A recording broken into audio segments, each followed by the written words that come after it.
In just over a week, students around Aotearoa will start returning to school for 2026. But there's a looming issue, with the Education Gazette listing 445 teacher vacancies nationwide, a 12% increase on this time last year. I asked Post-Primary Teachers Association President Chris Abercrombie what the PPTA made of the rise in vacancies. Oh, it's really concerning hearing those figures. So, you think one teacher, think of a class, that's 25, 30 students that might not have a teacher in front of them in a week or so. So it's really concerning to hear these numbers and to see the increase from last year as well. So what, in your view, is causing the teacher shortage? Well, it's workforce sort of planning. We've got a government, and to be fair to this government, it has been successive governments that have failed to adequately plan for teacher recruitment and retention. Importing overseas teachers has always been a stopgap, but it's not a solution.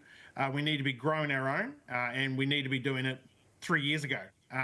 But the best time to start is now.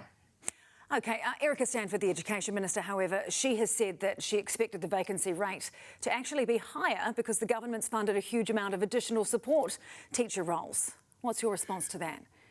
Well, that may be the case, but that's still not teachers in the classroom. So the minister might say, oh, we're doing all this wonderful support, but if there's no one there to do the job, to do the mahi, then there's no one there to do it. And so that's what our concern is. These young people, our children, are not getting a subject specialist teacher in front of them, getting them the support they deserve.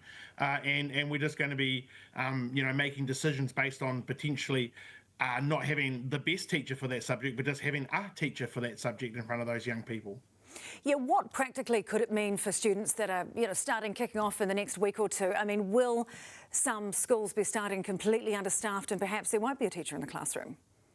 Well, schools will be doing their absolute best to ensure there's a teacher in front of those students, but schools will be making decisions about curriculums. Maybe they don't offer a certain curriculum area this year.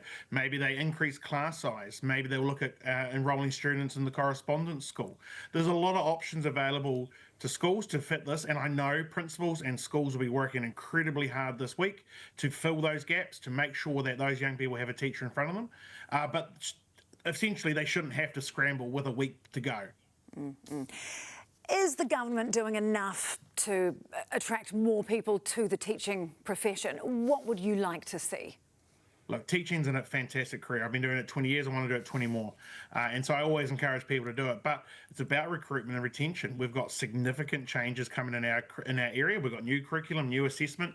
We need to make sure they're well supported. So that's about paying teachers well. It's about providing high quality professional development and actually getting behind them and supporting them and ensuring that we have the tools in our toolbox to do the job that we need to do. OK, thank you for your thoughts today. PPTA President Chris Abercrombie, tēnā koe. Thanks so much. Kia ora.